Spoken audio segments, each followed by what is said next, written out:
தமிழ்நாட்டில் நம்ம ஆட்சிக்கு தொந்தரவு கொடுக்க ஆளுநரை வச்சு மிரட்டி பார்க்கிறாங்க.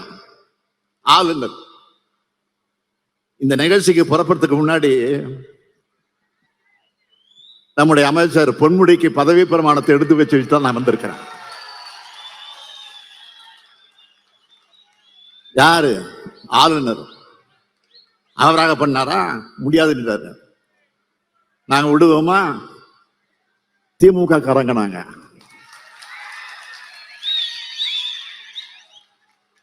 நீதிமன்றத்துக்கு போனோம். உச்ச நீதிமன்றத்தில் என்ன நேற்றைக்கு நீதிமன்றத்தில் வாதம் நடந்துச்சு. எப்படிப்பட்ட கண்டனத்தை ஆளுநருக்கு தெரிவிச்சிருக்கிறாரு தலைமை நீதிபதி. அதற்கு பிறகு இன்றைக்கு 3 மணிக்கு அழைப்பு வந்துச்சு. அந்த அழைப்பை ஏற்றுக்கொண்டு நாங்கள் நேரடியாக சென்று ராஜ்பவன்ல போய் பதவி பிரமாணத்தை எடுத்துட்டு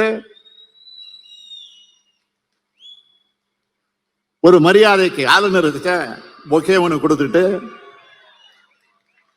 பரபரப்பா சொன்னேன். இன்னைக்குதான் நான் தேர்தல் வேலையை தொடங்குறேன். தேர்தல் பிரச்சாரத்துக்கு முதலா ராஜ்பவன்ல இருந்து தொடங்குறேன்னு சொன்னேன். அவர் ஒண்ணு சொன்னார், பெஸ்ட் ஆஃப் லக் அப்படின்னு சொல்லி அனுப்பிச்சாரு.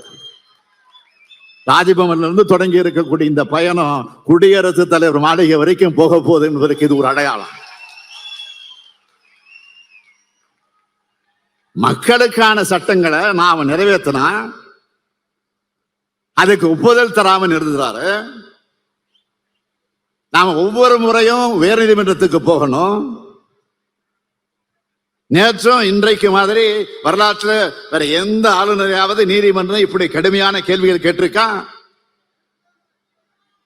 அப்படிப்பட்ட கேள்விகள் நேற்றைக்கு கேட்கப்பட்டிருக்கு.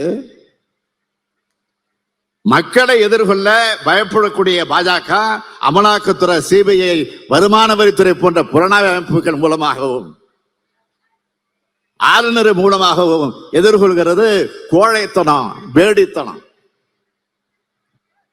உங்களுடைய மிரட்டல், ஊரட்டல் அரசியல் அத்தனையும் மக்கள் கவனிச்சுட்டு இருக்கிறாங்க. இது இந்தியா கூட்டணிக்கும் பாஜகவுக்குமான யுத்தம் அல்ல. இது இந்திய நாட்டு மக்களுக்கும் பாசிச பாஜகவுக்குமான யுத்தம் என்று மறந்துடாதீங்க. இந்த யுத்தத்துல மக்கள் தான் வெற்றி பெறுவாங்க. பாசிச பாஜக வேரோடும் வேரடி முன்னோடு வீழ்த்தப்படும். இந்திய மக்கள் இப்போ இந்தியா கூட்டணியுடைய பக்கம் அணிதிரண்டுட்டாங்க. பிரதமர் அவர்களே, மாண்புமிகு பிரதமர் அவர்களே,